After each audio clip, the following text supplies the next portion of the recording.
You're twice as sure with two great names, Frigidaire and General Motors.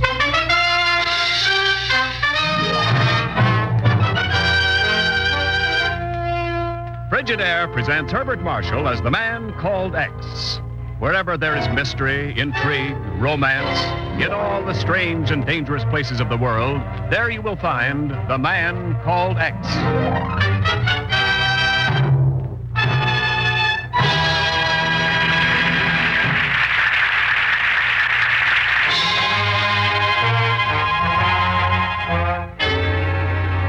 And now, Frigidaire presents Herbert Marshall as Ken Thurston, the man called X.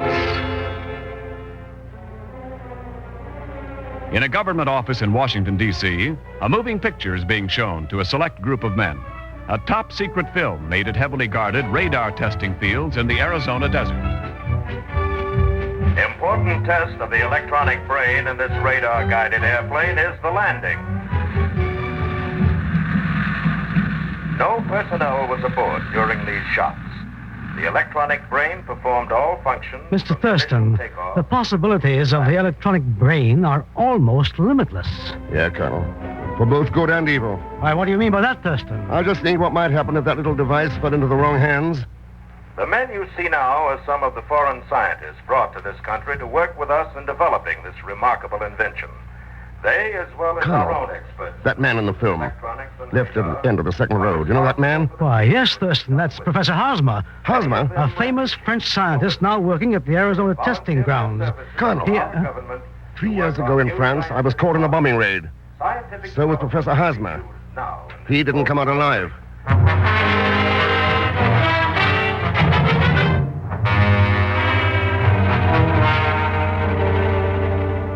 Well, of course Hosmer's alive, Ken. And his papers, when he came over here, were in perfect order. Chief, I tell you, I saw his laboratory in Calais blown to bits. His death was never reported for security reasons. Well, then who's the man you saw in that picture? The one supposed to be Hosmer? That's just it. I don't know. That's why we got to check on this thing. Yes, Ken, maybe you've got something there. The electronic brain is our secret now, for use in peacetime aviation. But if it got into the wrong hands, it could be turned into a terrible weapon for destroying lives instead of saving them. Ken, you're right. Okay, then, Chief. I'm heading for Arizona.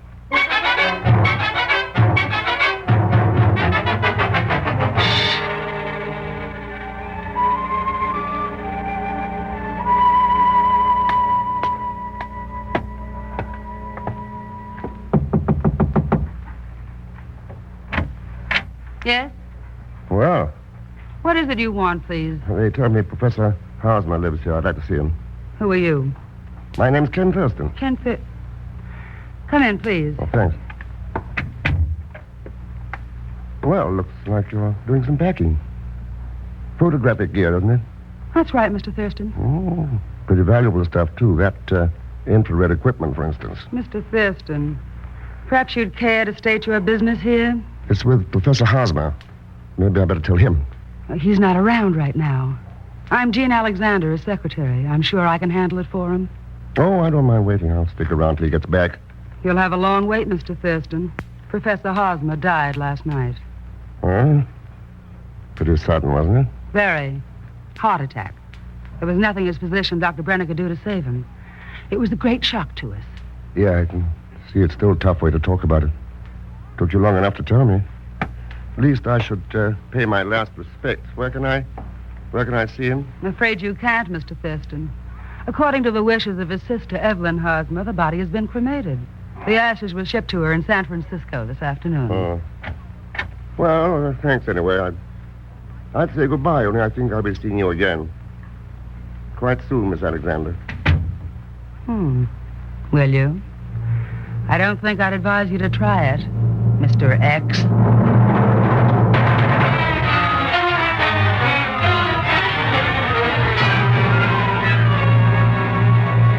Attention, please. Flight 7 for San Francisco, now loading at ramp 3. Flight 7, now loading at ramp 3. Mr. Thurston, wait for me. Well, what the... Don't go, wait. Oh, no. Hello, Mr. Thurston. Hey, Gonzalez Schmidt, what are you doing in Phoenix? What a question. I'm here to stop you from taking that airplane to San Francisco. What else? What? Mr. X, it's positively official. The chief sent me. That yarn's wearing thin, Pagon. Better get another. But the chief did send me, Mr. Thurston. He learned that some professor kicked the bucket, so you didn't have to go hunting for him no more. And won't you back in New York? Well, you'll have to wait a while, Pagon. I've got to help the poor bereaved sister, Professor Hosmer, bear up under her sorrow when she receives his ashes. Huh? The chief won't take that for an excuse. Well, I think he will, Pagon, when he remembers that electronic brain and the fact that our files show Hosmer hasn't got a sister.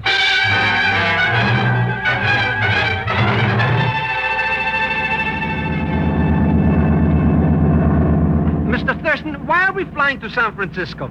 It's the wrong direction. New York is on the west coast. If you don't think this is the right direction, ask Miss Jean Alexander. You mean that cute little cookie sitting up ahead there? Yeah. See you later, Pagon. Mr. Thurston! Hello, Miss Alexander. I was wondering if you were going to annoy me, Mr. Thurston. If you want me to say that he stops annoying you, Jane. That won't be necessary, Dr. Brennan. He's going away. Dr. Brenner. Oh, yes, Professor Hosmer's physician. Well, Must have bothered you quite a bit to sign his death certificate, or did it? rest assured, Thurston, there was nothing wrong with that diagnosis. I'd stake my reputation on it. A post-mortem would easily bear me out. A pretty safe bet, isn't it, Doctor? I never have heard of a successful autopsy on a pile of ashes.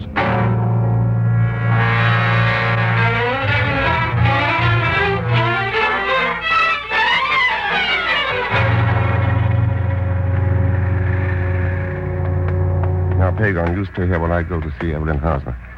If Dr. Brenner drives up and starts shooting, just holler, and I mean holler. Don't you worry about the thing, Mr. Thurston. I'll,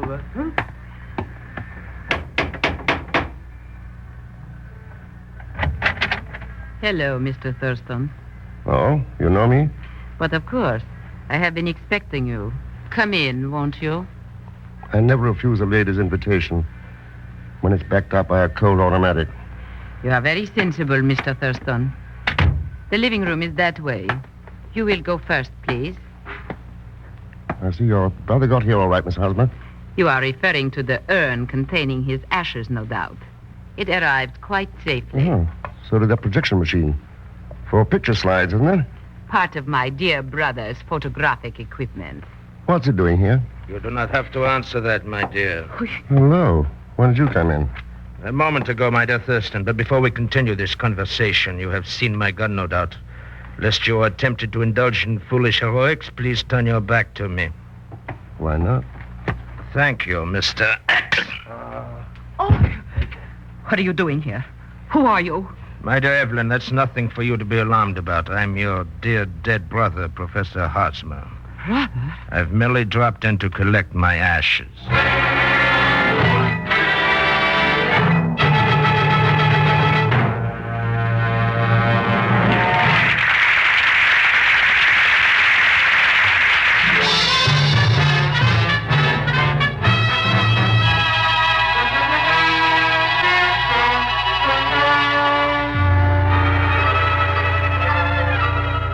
And now to continue with Frigidaire's Man Called X, starring Herbert Marshall. It's a few minutes after the startling appearance of Professor Hosmer in the apartment of his sister Evelyn. Ken Thurston is just starting to come. Wake up, Mr. Thurston. Please wake up. Why do you have to lie there like a dead corpse? Pagon. That's right, Mr. Thurston. Pagon. Where are the others? That Evelyn Hosmer came running downstairs a few moments ago with her grandfather, so I came running up and found you out like a dark light. Yeah. Only that grandfather was Professor Hosmer. But he's dead. The real professor, yeah. He died in Calais 3 years ago. The man you saw was his half-brother. Oh. He came over here on the dead professor's papers and wangled his way into the electronic brain project. Huh? He was once suspected of selling military secrets to the enemy. Could be he's still at it. Oh, corpses, half-brothers, electrical brains. Mr. Thurston. Look there. See the metal tag on that projection machine? Tag? Oh. Patterson's Golden Gate Photo Service? Yeah. That's where we're going to answer your questions.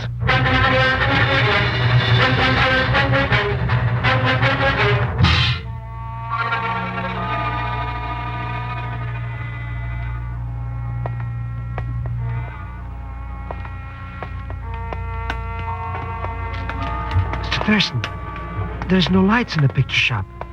Nobody home. Patterson's delivery truck parked out there. So he's probably around somewhere. Try this back door. Come on.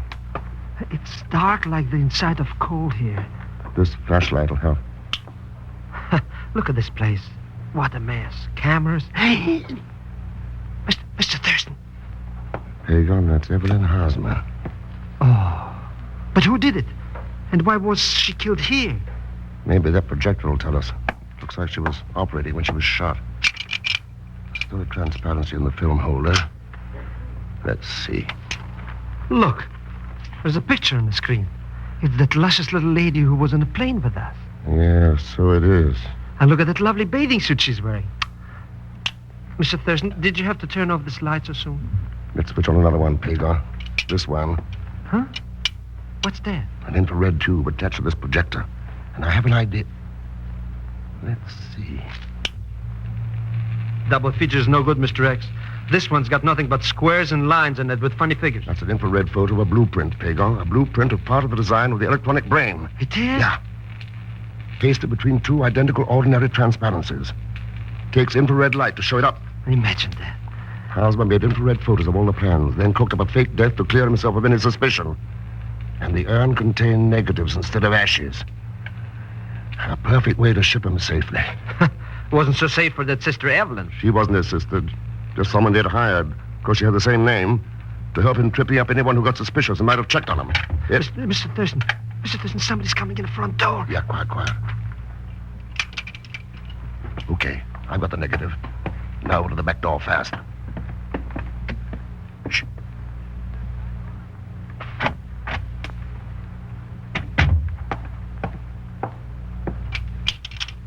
Oh, that fool. There's nothing in the machine.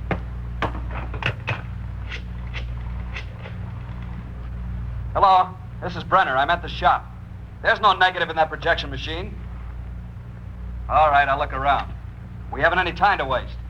I'll drive the truck over as soon as I make a final check. Okay, Pagan, I've heard enough. Let's go. That's all right. Pagan, I'm going to get into the back of the Patterson Company's truck. There's a chance I'll be hitchhiking a ride to where Hosmer is and the plans. What am I supposed to do? Call the chief. Tell him to send out a coast-wide arrest order for Hosmer and Brenner on a charge of espionage. Now, beat it. Okay, Mr. Thurston, you can depend on it. Yeah.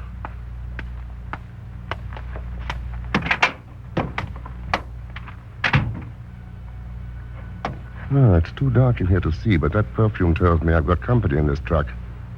That right, Miss Alexander? Yes, that's quite right. Won't you sit down and make yourself comfortable, Mr. X?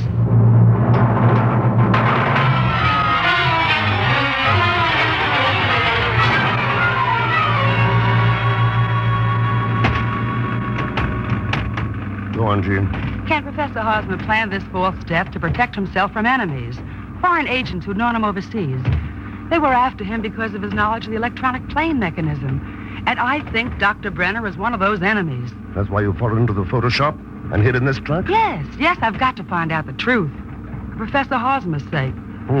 What about me? How do you think I fit into the picture? I'm not sure, but as long as we're both trailing Dr. Brenner, I'm willing to work with you. After that, Wait a minute. I think he's stopping at last. Yes.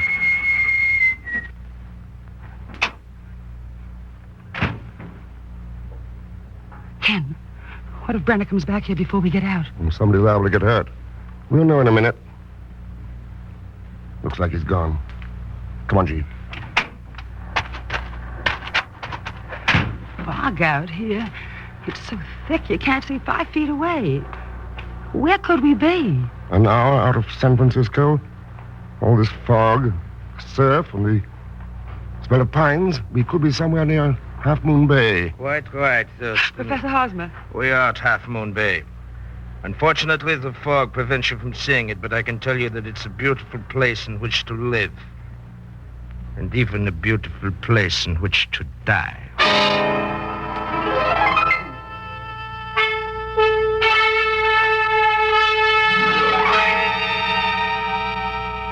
Have you had any luck with those ropes, Ken? Not yet. It's so dark in this room, I can't even see if there's anything around that might help. Do you think he'll keep us in this old house very long? I doubt it. The films are no good to him until he gets them out of the country somehow to sell. If we... Listen. What's that? Shortwave radio set in the next room. Now listen. Do you know what it means, Ken? Yes, listen. Yeah. Rendezvous. South American freighter. Down the coast. At a place they're calling CR. CR? Yeah. He signed off. And he's made his contact. He won't need us anymore. Looks like it. Our only chance is to get out of these ropes before we... Ken, who is this? Easy, Gene, easy. Mr. Thurston. Pago! Mr. Thurston, then you are here. How'd you... Oh, never mind. Save it for later. Get out your knife. Cut these ropes. It's as good as done. You realize, of course, Mr. Thurston, I couldn't leave you on the perch that way. So I followed you. Believe me, that taxi cost a fortune. There. Good. Now cut Gene's. Ah, the cute cook in a bathing suit. A pleasure. What did the chief say when you called him? When I called who? So you didn't call him. I might have known. But, Mr. Thurston, that Dr. Brenner was driving the truck right away. You wouldn't want me to desert my... Ken! Come on. They came for the next room. Stay behind me, Gene. Well. Professor Hosmer. Dead. Yeah. Brenner didn't miss. Brenner? Sure. Hear that car? He's beating it. Come on, Pagon. We're going after him. Sure, my taxi. But, Ken, with all that fog out there, how can you tell where he's going? That's not too tough, Gene. He's going to meet a South American freighter at a rendezvous called CR.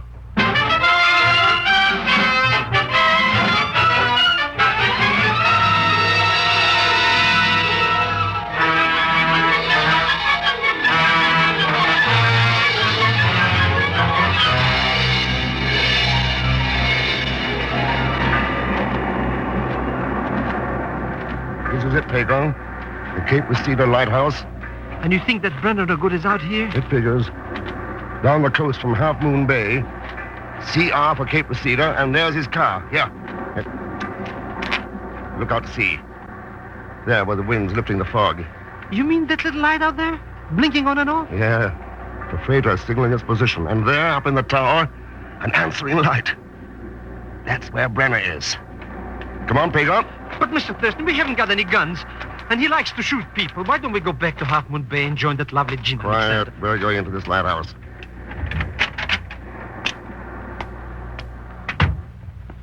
There's no lights in here, except from the top of the place. Yeah.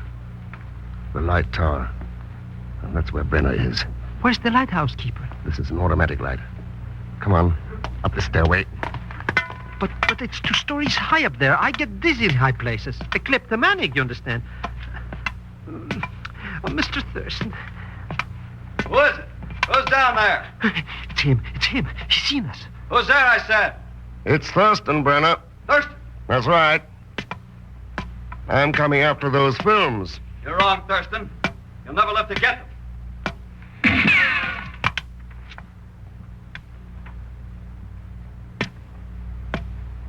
You're a fool, Thurston. You can't climb those stairs and live. All right, you asked for it.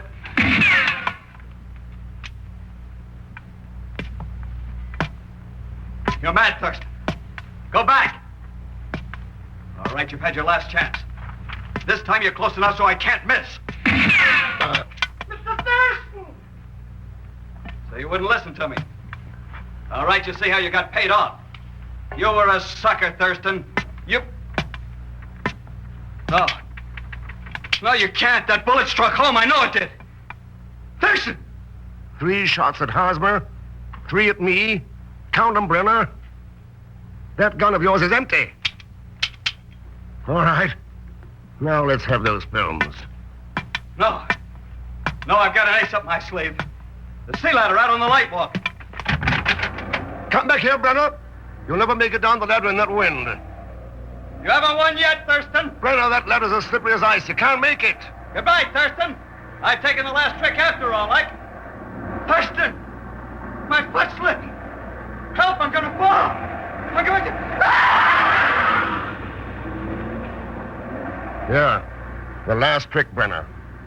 The very last. Mr. Thurston! Mr. Thurston! Oh, there's blood on your sleeve. Oh, I'm all right. Oh, the Dr. Brenner. What happened to him? Where'd he go? Into the sea, Pagon. And he's gone for good. And Professor Harsma is gone too. Ha! Nobody else left for us to worry about. Oh, no, Pagan. Huh? As long as there are men on Earth like Harsma and Brenner, there's plenty to worry about. It's not the film they killed for that matters. It's a more tragic film. The greed that covers the eyes of men like that blinded them to the fact that peace is the salvation of mankind. They've got to be made to see that. All of them.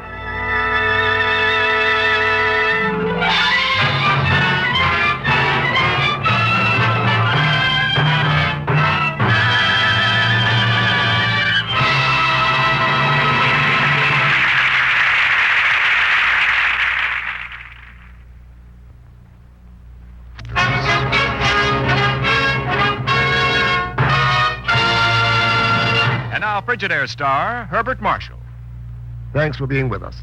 Next week, our story is called Written in the Sands. It's packed full of excitement and mystery, and I think you'll like it. As usual, Leon Belasco will be along as Pagon Zellschmidt. So join us, won't you, when next I return, without a cold, as the man called X. Good night.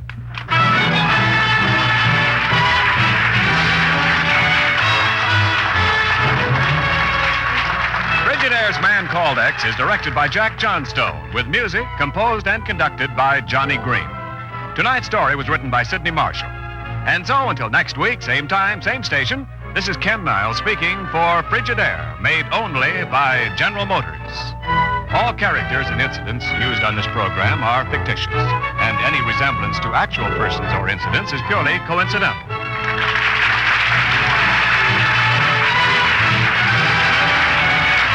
This is CBS, the Columbia Broadcasting System.